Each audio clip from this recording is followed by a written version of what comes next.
नमस्कार दोस्तों, स्वागत है आपका आज के मुख्य समाचार में, जिसमें सबसे पहली और बड़ी खबर में आपको बताएंगे कि अडानी मामले की जांच को लेकर विपक्ष का प्रदर्शन। मोदी अडानी एक हैं के लगे नारे, जांच की उठा दी मांग। इसी के साथ खबर में आगे जिक्र होगा कि मैं अपना डीएनए टेस्ट कराने के लिए तैयार, सीएम योगी भी कराएं जांच, अखिलेश यादव का बयान।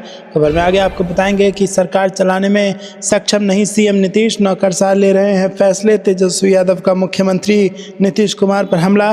खबर में आगे जिक्र होगा कि लोकसभा में कांग्रेस का हंगामा, राहुल गांधी खुद अड़े रहे, स्पीकर के जाते ही सदन छोड़कर चल दिए। इसी के साथ खबर में आगे जिक्र होगा कि दिल्ली के स्कूलों में बम की धमकी को लेकर केजरीवाल ने बीजेपी पर साधा निशाना, कहा अमित शाह को जवाब देना चाहिए। इसी के साथ खबर में आगे जिक्र होगा कि देश के अंदर हर जाति का सीएम बन गया, गुर्जर समाज का नंबर नहीं आया, कांग्रेस राष्ट्रीय सचिव बोले मुख्यमंत्री बनेंगे सचिन पायलट। दोस्तों, इसी प्रकार की तमाम बड़ी खबरें आपके लिए लेकर आए हैं, लेकिन उससे पहले आपसे निवेदन कि वीडियो को लाइक और चैनल को सब्सक्राइब करके बेल आइकन दबाकर कमेंट में लिखिए जय हिंद। रुक करते हैं सबसे पहली और बड़ी खबर की तरफ। अडानी मामले की जांच को लेकर विपक्ष का प्रदर्शन, मोदी अडानी एक हैं के लगाए नारे, जांच की कर दी मांग। जी हां दोस्तों, विपक्षी गठबंधन Indian national developmental inclusive alliance के कई घटक दलों के सांसदों ने अडानी समूह से जुड़े मुद्दे को लेकर सोमवार को संसद परिसर में विरोध प्रदर्शन किया। कांग्रेस प्रमुख, शिवसेना, राष्ट्रीय जनता दल और कुछ अन्य दलों के सांसदों ने प्रधानमंत्री नरेंद्र मोदी के खिलाफ नारे लगाए और जवाबदेही तय किए जाने की मांग की।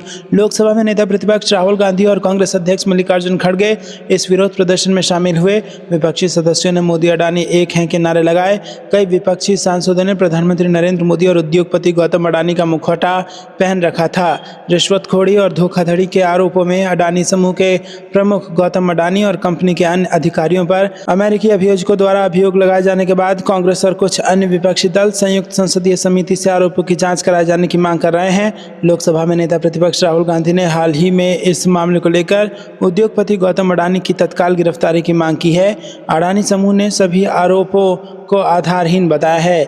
रुक करते हैं अगली ब्रेकिंग न्यूज की तरफ। मैं अपना डीएनए टेस्ट कराने के लिए तैयार, सीएम योगी भी कराए जांच, अखिलेश यादव का बयान। जी हां दोस्तों, उत्तर प्रदेश के मुख्यमंत्री योगी आदित्यनाथ के डीएनए वाले बयान पर समाजवादी पार्टी सपा प्रमुख अखिलेश यादव ने बृहस्पतिवार को कहा कि वह अपने डीएनए की जांच करवाने के लिए तैयार हैं, बशर्ते मुख्यमंत्री भी अपने डीएनए की जांच कराएं।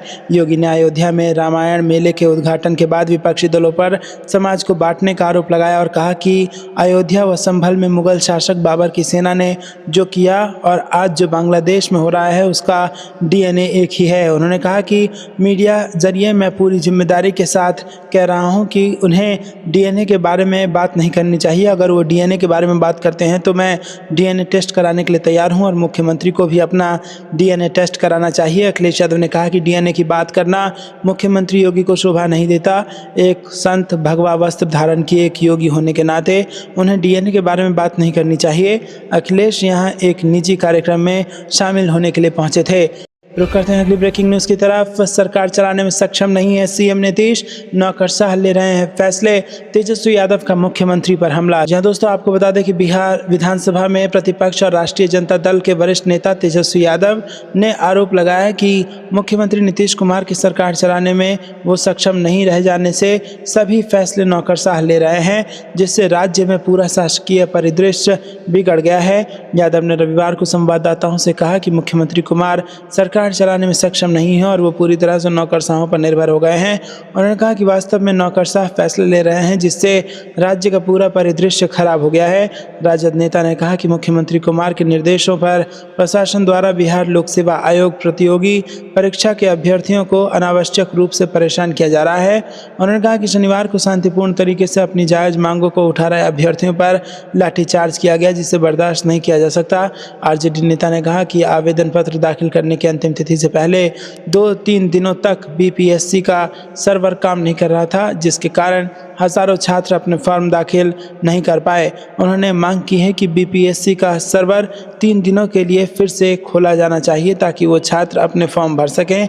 उन्होंने सुझाव दिया कि छात्रों पर लाठीचार्ज करने के बजाय नीतीश सरकार को उनकी शिकायतों के निवारण के लिए काम करना चाहिए। रुक करते हैं अगली ब्रेकिंग न्यूज़ की तरफ। लोकसभा में कांग्रेस का हंगामा, राहुल गांधी खुद अड़े रहे, स्पीकर के जाते ही सदन छोड़कर चल दिए। जी हां दोस्तों, लोकसभा की कार्रवाई सोमवार को शुरू होने के कुछ सेकंड बाद ही स्थगित हो गए। कार्रवाई के शुरू होने पर सदन के भीतर कांग्रेसियों ने जमकर हंगामा किया। खुद राहुल गांधी कांग्रेस के सांसदों के साथ खड़े रहे। स्पीकर ओम बिरला के बार बार समझाने के बावजूद कांग्रेस के सांसदों ने प्रश्नकाल नहीं चलने दिया। उसके बाद जब स्पीकर सदन की कार्रवाई स्थगित करने के बाद चेयर से उठे तो कांग्रेस सांसद राहुल गांधी भी तुरंत वहां से चले गए। कांग्रेस के सांसद सोमवार को सदन के भीतर अपने एजेंडे को चर्चा की मांग कर रहे थे। वो अडानी के मामले को उठा रहे थे। सोमवार को लोकसभा की कार्रवाई शुरू होने पर स्पीकर जैसे ही अपनी कुर्सी पर आके बैठे, कांग्रेस के सांसद हंगामा करने के लिए खड़े हो गए। इस पर स्पीकर ओम बिरला ने आपत्ति जताई और प्रश्नकाल चलने देने का अनुरोध किया।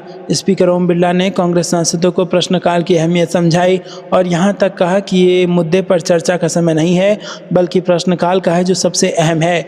रुक करते हैं अगली ब्रेकिंग न्यूज़ की तरफ। अमित शाह को जवाब देना चाहिए। दिल्ली के स्कूलों में बम की धमकी को लेकर केजरीवाल ने बीजेपी पर साधा निशाना। जी हाँ दोस्तों, दिल्ली के करीब 40 स्कूलों में बम की धमकी मिलने के बाद मुख्यमंत्री आतिशी व आम आदमी पार्टी के संयोजक अरविंद केजरीवाल ने भाजपा को निशाने पर लिया।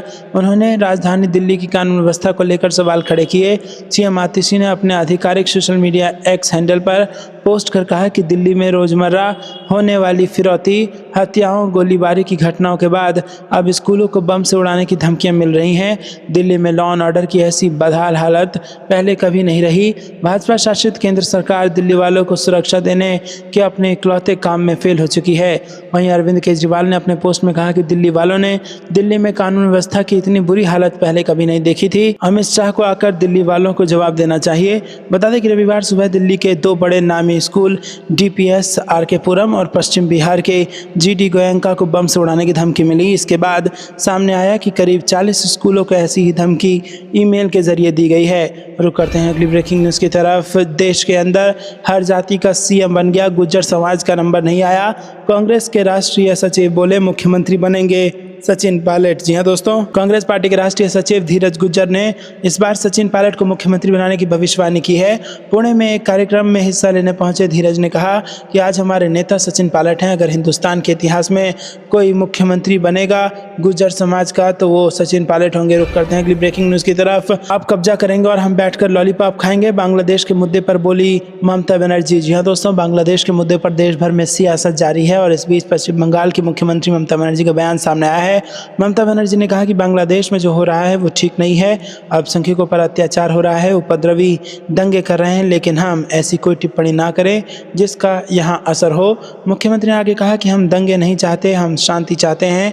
ये उत्तर प्रदेश नहीं है कि मैं आपको बैन कर दूं, लेकिन मैं आपसे अपील करता हूं कि सही तरीके से रहिए।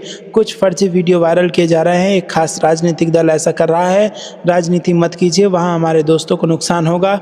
कोई भी भड़काऊ बातें ना कहे। सीएम ममता ने आगे कहा कि बहुत से लोग दूसरी तरफ से यहाँ आना चाहते हैं, लेकिन बीएसएफ निगरानी कर रही है। हम इस पर कोई टिप्पणी नहीं करेंगे। सीमा हमारी चिंता का विषय नहीं है। मैं सभी से अनुरोध करती हूँ कि कोई भी ऐसी भड़काऊ बातें ना कहें। हम विदेश सचिव की मीटिंग पर निर्भर हैं। हम दूसरी तरफ के बंगालियों को राष्ट्रवाद, करुणा और स्नेह की भावना दिखाएं। रुक करते हैं अगली ब्रेकिंग न्यूज़ की तरफ। यूपी महिला कांग्रेस की सभी कार्यकारिणी भंग, जनवरी में फिर से गठित होगी। जी हाँ दोस्तों, 2 दिन पहले कांग्रेस के राष्ट्रीय अध्यक्ष मल्लिकार्जुन खड़गे के निर्देश पर उत्तर प्रदेश कांग्रेस की प्रदेश कार्यकारिणी भंग करने की घोषणा हुई थी। अब महिला कांग्रेस की राष्ट्रीय अध्यक्ष अलका लांबा ने रविवार को उत्तर प्रदेश की महिला कार्यकारिणी को भंग करने का ऐलान कर दिया है। उन्होंने कहा है कि आने वाले दिनों में संगठन को मजबूत करने के लिए नए सिरे से प्रदेश कार्यकारिणी का गठन किया जाएगा। महिला कांग्रेस की राष्ट्रीय अध्यक्ष अलका लांबा रविवार को लखनऊ में पार्टी मुख्यालय में नारी न्याय सदस्य सम्मान कार्यक्रम में शामिल होने पहुंची थी। उत्तर प्रदेश कांग्रेस मुख्यालय में रविवार को नारी न्याय सदस्य सम्मान समारोह कार्यक्रम का आयोजन उत्तर प्रदेश कांग्रेस कमेटी के अध्यक्ष अजय राय की अध्यक्षता में किया गया। इसमें अखिल भारतीय महिला कांग्रेस की अध्यक्ष अलका लांबा मुख्य अतिथि के रूप में मौजूद थी। इस मौके पर राष्ट्रीय अध्यक्ष अलका लांबा ने मंच से उत्तर प्रदेश महिला कांग्रेस की सभी इकाइयों को तत्काल प्रभाव से भंग करने का ऐलान किया। जनवरी 2025 में नई कार्यकारिणी के पुनर्गठन की घोषणा भी की। रुक करते हैं अगली ब्रेकिंग न्यूज़ की तरफ। शरद पवार ने मतपत्र से पुनर्मतदान की मांग करने वाले गांव का किया दौरा, बोले देश को दिखाई सही दिशा। जी हाँ दोस्तों, महाराष्ट्र चुनाव के नतीजों पर जारी विवाद के बीच राष्ट्रवादी कांग्रेस पार्टी शरद पवार प्रमुख शरद पवार ने रविवार को ईवीएम पर संदेह जताने और मतपत्रों का उपयोग कर पुनर्मतदान कराने की मांग कर रहे सोलापुर जिले के मरकड़वाड़ी गांव का दौरा किया और वहां के लोगों का आभार जताया। पवार ने कहा कि पूरे देश को सही दिशा दिखाने के लिए मैं ग्रामीणों को धन्यवाद देना चाहता हूं। दोस्तों, आपको बता दें कि शरद पवार ने जयंत पाटिल सहित एनसीपी शरद चंद्र पवार के कई नेताओं के साथ ग्रामीणों से मुलाकात की। वरिष्ठ राजनेता ने एक सभा को संबोधित करते हुए कहा कि मैं ग्रामीणों को धन्यवाद देना चाहता हूं क्योंकि आपने पूरे देश को सही दिशा दिखाई है। आप ही थे जिन्होंने मतपत्रों का उपयोग कर चुनाव कराने के बारे में सोचा था। उन्होंने कहा कि हमने ईवीएम के बारे में कुछ आंकड़े एकत्र किए हैं, लोगों ने मतदान किया लेकिन अंत में परिणाम अप्रत्याशित थे। आपने इस मुद्दे के बारे में जागरूकता बढ़ाई और इस प्रक्रिया को बदलने की जरूरत है। तो दोस्तों, आपको ये कुछ लगता है कमेंट में